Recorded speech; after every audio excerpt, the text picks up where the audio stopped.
To display the list of layers, click the Layers icon. Every time you add a frame to your design, a layer is created. You can combine it with your layout list and drag it up and down for better visibility. To rename a layer, double-click it. It is strongly recommended to rename your layers. 1. It will make it easier to select particular frames when working on your design or adding animations. And 2. It will be easier to identify frames when creating variables and actions.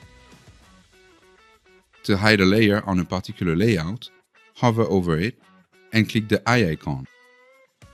To move a layer forward or backward, drag it up and down. You can use your standard keyboard shortcuts to cut, copy, and paste, as well as the delete key to delete it. These settings can also be found by clicking the More Options icon.